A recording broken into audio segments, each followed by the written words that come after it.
तार कुमर सहदेव ता बीर्जे सोमापि संभव श्रुत श्रवा ताहार बला परीक्षित निसंतान थिला जम्मूर तनय सुरथ तार तनय विदुरथ तार कुमर सार्वभौम ताते जे केही नोहे सम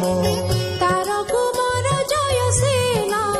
राधिक ताहार नंदन ताठारु अयुतायु होए अक्रोधन तार तनये तार कुमर देवातिथि ऋष्यता कहु उत्तपति ताहार आत्मज दिलीप ता पुत्र नामति प्रदीप प्रतीप बीर्जे पुत्र तीनी होइले निज रूप घेनी देवापि शांतनु बाल्लिक स्वभावे सुज्ञानी विवेक शांतनु राज्ये होई राजा धर्मे पालिला जन प्रजा पूर्व जन्म रे तार नाम महाधीश बोली प्रधान तार महिमा सुन राये से जाको हस्त घेनी छुए से जेबे होइथिब जीर्ण तक्षणे लाभिब जौवन शांति लभि से सुखे रहे तेणु से शांतनु बोलाए हेमंते तार राज्य काले मेघ नदी से अंतराले वृष्टि न करे बड़ा हक क्षुधा पीड़ित सर्वलोक हेमंते द्वादश बरस वृष्टि विहीन तार देश शांतनु ब्राह्मण को चाही बोलई सिरे कर देई देख दुखित नर लोक जल न मुंचे बड़ा हक किबा कल्प समर अछि इंद्र न बरसे तालखी हेमंत सुनी तार वाणी विप्रेणी गमे परिमाणी ज्येष्ठ भ्रातार राज्य भाग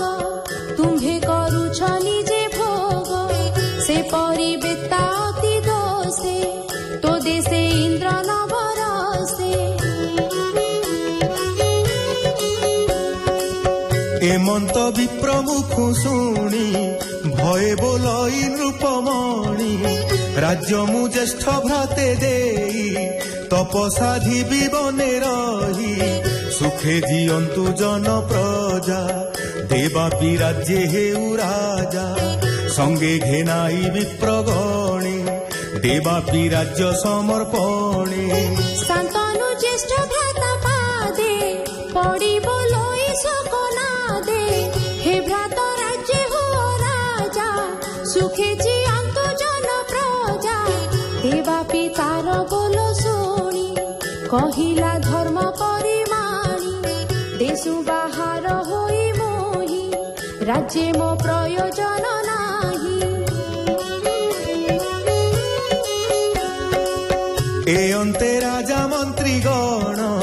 कले कपट आचरण विश्वासी ब्राह्मण राइले ताहांकु कुमंत्रणा देले बोइले सुन विप्रगण देवापि कार्य कर विघ्न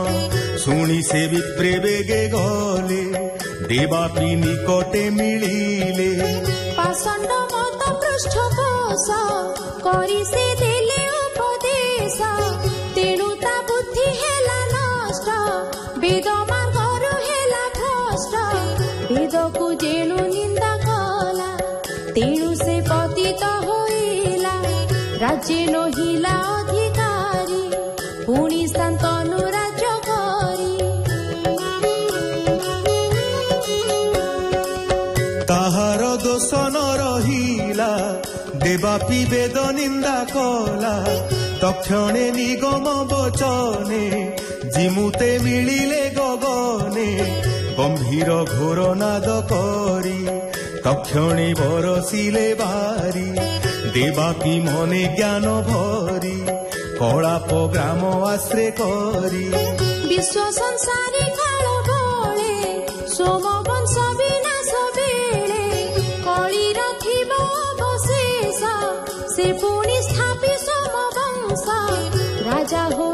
ଦିନା କେତେ